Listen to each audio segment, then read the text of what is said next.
Encore 2 heures perdues. Mais c'est toujours Je vais pareil. finir tard aujourd'hui. Encore un appel? Bienvenue dans Lignes et Construction, témoignages et leçons.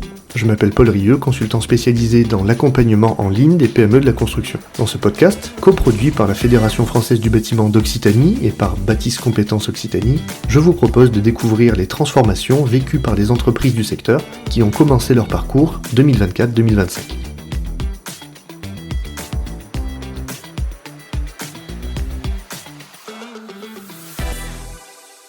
Alors aujourd'hui, je suis avec Nicolas Billy de Billy Solutions à Saint-Afrique. Bonjour Nicolas. Bonjour. Alors Nicolas, qu'est-ce qui t'a poussé déjà à te lancer dans une démarche Lean ?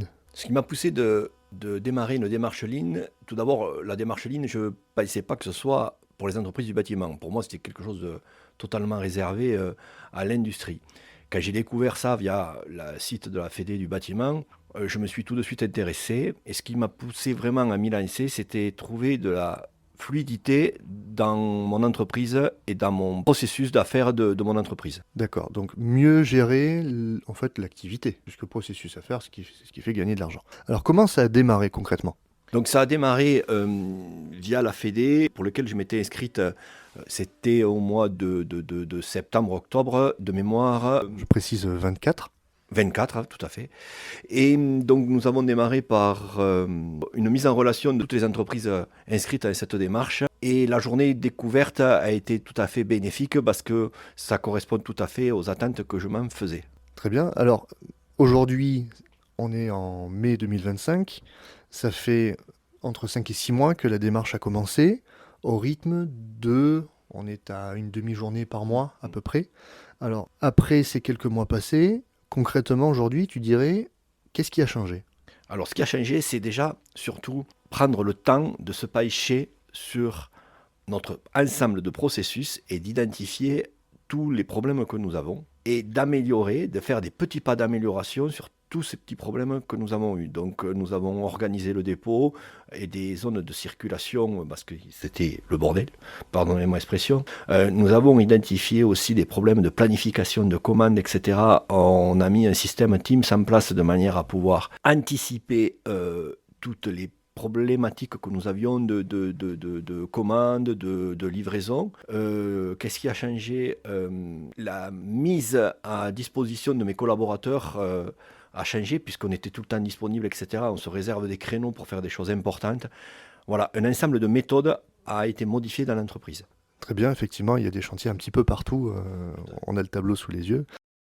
Toi, personnellement, Nicolas, qu'est-ce que tu as appris ? À redécouvrir mon processus et à identifier là où il fallait qu'on s'améliore vraiment. Alors, qu'en dit l'encadrement autour de toi ?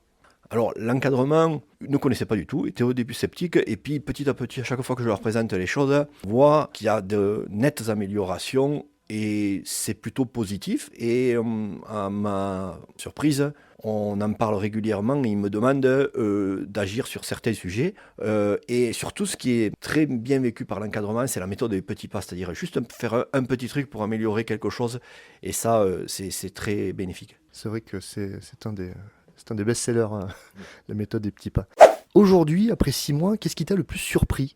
Ben, que c'est facile en fait. Seulement, il faut avoir le temps de s'y pencher et le temps de prendre de la hauteur. Alors ça, effectivement, c'est une belle surprise. À ce stade, quelle a été ta plus grosse victoire, tu dirais ? Avec quelque chose que tu as l'impression que c'est derrière toi, ça y est. On pense que c'est déjà en phase d'être acquis. La planification. Chaque action est planifiée, attribuée et on visualise la phase d'avancement de chaque tâche. Et ça, c'est quelque chose de sympa.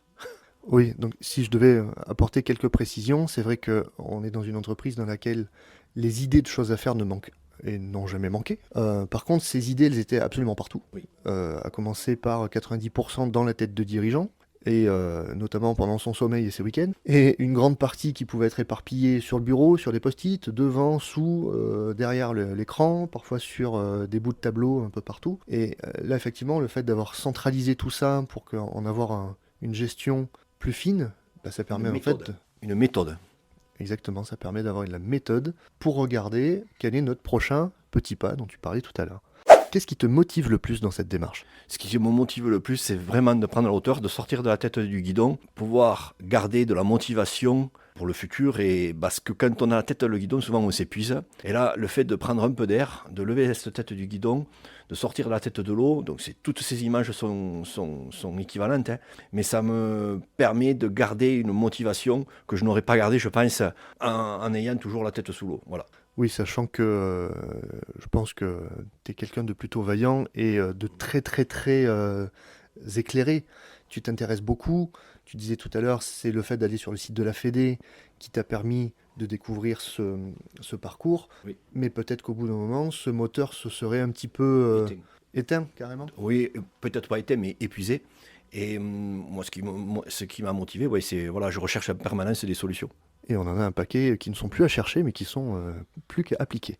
Alors, la démarche régionale dure encore quelques mois, puisqu'elle s'arrête en décembre 2025. Quelle est ta prochaine étape?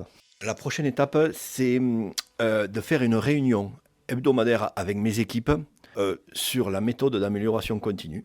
Ça, c'est une prochaine étape. En questionnant tous les lundis matins, on va faire une réunion hebdomadaire avec une espèce de météo de ce qui s'est passé la semaine dernière, qu'est-ce qui a été, qu'est-ce qui n'a pas été, et agir tout le temps sur les conséquences, sur les causes, pardon.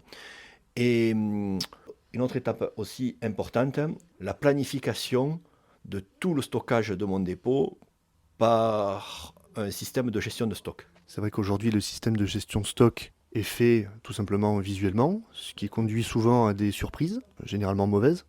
Et donc l'idée là, c'est d'avoir un projet d'entreprise dans lequel un nouveau logiciel va permettre de faire tout ce suivi-là de façon complètement intégrée. Donc c'est un sacré chantier, mais qui devrait normalement nous faire gagner un temps considérable par la suite. Tout à fait, le but est de gagner du temps, parce que souvent on s'apercevait qu'on avait, quand on a fait les causes racines de perte de temps, etc., on avait beaucoup de problèmes d'anticipation et de problèmes de commande, parce qu'on n'avait pas de matériel. Et le fait d'avoir une gestion de stock approuvée permettra d'avoir le matériel en quantité suffisante au bon moment. Et donc de ne pas être embêté. Et donc d'avoir moins d'embêtement. Petite question, avec du recul, qu'est-ce qui a été le plus précieux pour toi dans le fait de ne pas être seul face à ce projet-là? Le fait de ne pas être seul, c'est que j'aurais jamais fait tout seul. Tout simplement, il n'y aurait pas eu. Non, j'aurais jamais fait. Le fait de se poser une fois par mois, demi-journée, de prendre du temps, ça a permis de s'en occuper tout simplement, parce que très sincèrement, j'aurais pas fait par moi-même sans accompagnement, c'est très clair. Et comme beaucoup de choses, j'aurais continué à faire des choses quotidiennes, pas forcément urgentes et pas forcément importantes. Donc cet accompagnement permet vraiment de se poser et de réfléchir et de prendre encore une fois, je m'excuse d'être rébarbatif, et de prendre de la hauteur pour pouvoir analyser notre fonctionnement. Très bien. À qui est-ce que tu recommanderais cette démarche, Nicolas? À tout le monde. Hein. Je recommanderais de faire cette démarche principalement aux gens qui ont l'impression de rien faire, d'être tout le temps débordés et d'être mal organisés ou pas méthodiques. Je recommanderais cette démarche aux entreprises du bâtiment qui souffrent ou qui souffraient comme moi de ce phénomène d'entonnoir où toutes les informations arrivent en même temps, on ne sait pas comment les traiter ou comment les faire.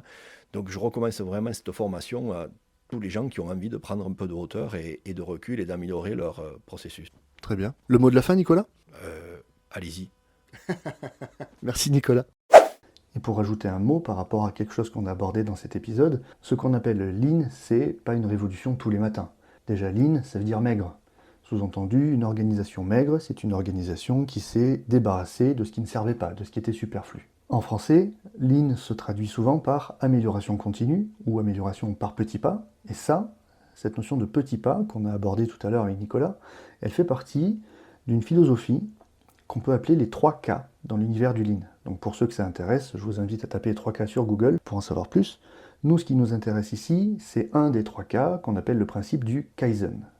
Et philosophiquement, ce mot Kaizen, il signifie le changement pour aller vers quelque chose de mieux. Et cette traduction, elle peut être tout simplement la notion de progrès un peu chaque semaine. Ça consiste en quoi ce machin? C'est à se forcer à améliorer ne serait-ce qu'un petit détail régulièrement, parce que c'est déjà un changement. À chaque fois qu'un problème survient, on peut en faire un sujet d'amélioration. Pas dans un an, mais pour aujourd'hui, pour tout de suite, la semaine prochaine. Pas besoin de tout refaire, il faut juste s'autoriser à progresser et à investir un petit peu de temps pour faire mieux et pas entretenir le statu quo. Et bien chez Billy, c'est cette philosophie-là, par exemple, qui a transformé le dépôt. Un outil après l'autre, une zone après l'autre, un déplacement après l'autre qui a été optimisé, une idée après l'autre qui a été testée et validée. Et c'est ça qui donne envie aux équipes de continuer. La méthode des petits pas, c'est ce qui rend le changement durable, parce qu'elle permet aussi de s'habituer à changer quelque chose pour aller mieux. Donc elle permet de s'habituer au Kaizen. Merci d'avoir écouté Lean et Construction, témoignages et leçons. Chaque entreprise a son propre parcours unique, alors n'oubliez pas de suivre les prochains épisodes pour découvrir d'autres histoires et apprentissages. À bientôt.